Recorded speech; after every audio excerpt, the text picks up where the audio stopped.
Assalomu alaykum. Bugungi mavzu energiyani oshirishga bag'ishlanadi. Ya'ni, energiyani qanday oshirish mumkin? Hoziroq daftar ruchkalaringizni olib kelib tayyorlab oling, yozib olishni boshlang. Demak, energiyani qanday oshirish mumkin?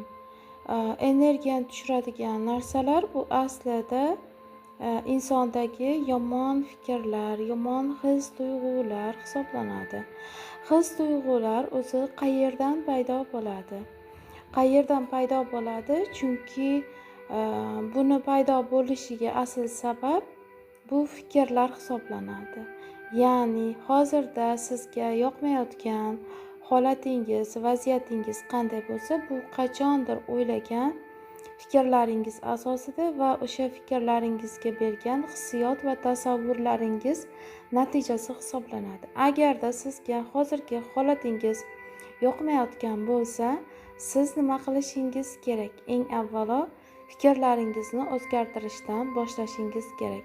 Bugungi mavzuyimiz aynan energiyani oshirishga bag'ishlanganligi uchun qanday qilib mana shu hozirgi yoqmayotgan hayotini, umuman energiyasi tushib ketgan, balki sizda sog'lomsizlik bor, balki kasallik, tuzatib bo'lmaydiki degan, balki umuman yechib bo'lmaydi degan muammolar bo'lishi mumkin.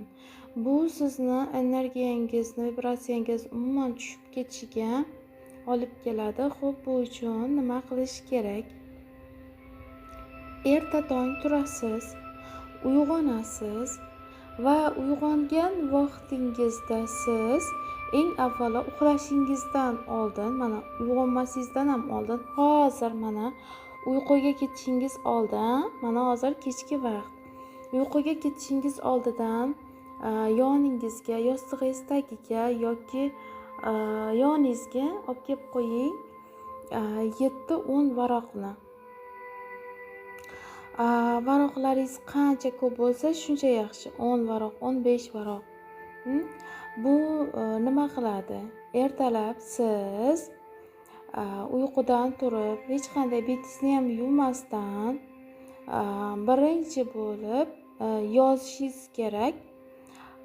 Hamma miyangizga kelgan yomon ma'lumotlarni, fikrlarni, ko'rgan tushingizni, umuman nafratlangan insonlaringizga aytolmagan gaplaringizni, ularga ichingizda qolib ketgan haqoratli so'zlaringizni boricha chiqarib yozishingiz kerak va sizni qiynayotgan muammoni hammasini to'kib yozishingiz kerak. Hattoki ko'rgan tushingizgacha, o'ylagan o'y-xayolingizgacha va sizni qiynab kelayotgan muammolarni ham hammasini birin-ketin to'kishingiz kerak qog'ozga.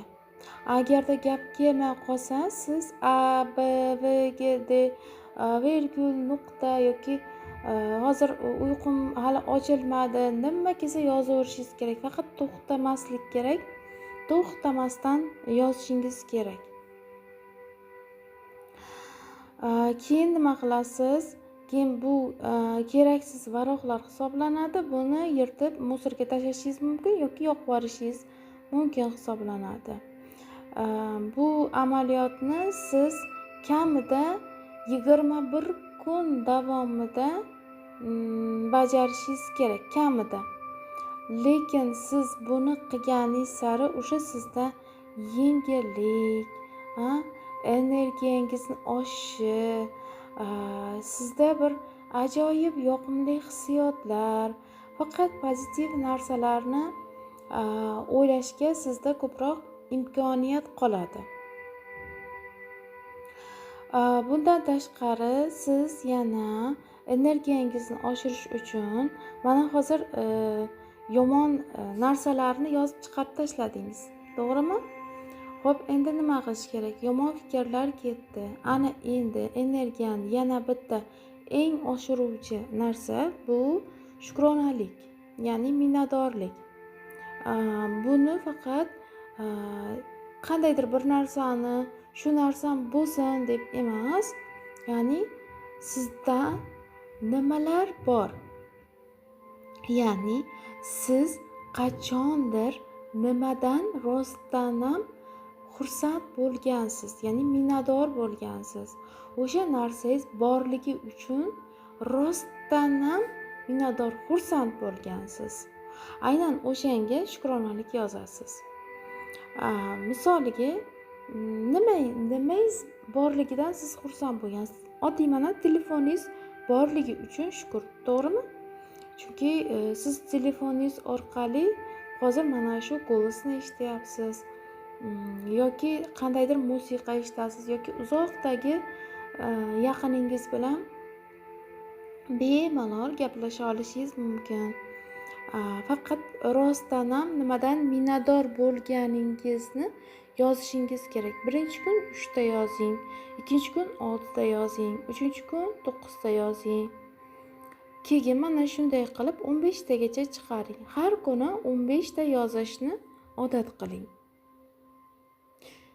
Ya'ni siz nimadan minnatdor bo'lsangiz, o'shani yozishni odat qiling. Tushunyapsizmi? Bu yerda nima bo'ladi? Bu yerda negativ fikrlar hammasi, yomon o'y-xayollar, muammolar chiqib ketadi, tugaydi va bu yoqda esa yaxshi narsalar ko'payib boradi. Ya'ni yaxshi narsalar minnatdorliklaringiz va sizni bor diqqat e'tiboringiz sizda bor narsalarga, minnatdorlikka, shukronalikka, xursandchilikka, pozitiv energiyaga qaratilinadi va bu joyda siz xohlagan orzuyingizni tezda tortib olishingiz mumkin. Yana ehtiyot bo'lishingizni tavsiya beraman. Siz nimadan qo'rqayotgan bo'lsangiz, u qo'rquvni ham tortib olishingiz mumkin. Shuning uchun qo'rquvni ham yozib chiqarib oling. Nimadan qo'rqayotgan bo'lsangiz, o'sha qo'rquvingizni oxirigacha yozib chiqaring. Chunki energiyani eng tushiradigan narsa qo'rquv hisoblanadi. Shuning uchun qo'rquvingiz bormi, nafratingiz bormi, alamingiz bormi, qachonlardir kimlarnidir yomon ko'rgansizmi yoki kimdir narsangizni olib qo'yganmi? Bularni hammasi bu sizga kerak emas. Mana shularni yozib chiqarishingiz bilan, tugatishingiz bilan uje sizda yengillik bo'ladi. Har bir kuningiz yengil o'tishini sezib qolasiz. Bundan tashqari energiyani oshiruvchi yana bir narsa bor, ya'ni bu tozalov, bo'shatish bo'ladi. Sizda keraksiz bo'lib qolib ketgan yoki mana shuni qachondir ishlataman deb olib qo'ygan narsalaringiz bor-ku, mana kerak emas sizga. O'sha 2 yil davomida yangi bo'lsa ham shunchaki turibdi. U energiya tortadi. U sizga keraksiz. Agarda u sepingizga agar to'yingiz bo'lmoqchi bo'lsa-da yoki farzandingizni yoki u kerak bo'lsa, uni tashlamaysiz. Keraksiz sizga haqiqatdan ham keraksiz bo'lgan kiyimni yoki narsalarni yoki kitoblar bo'lishi mumkin.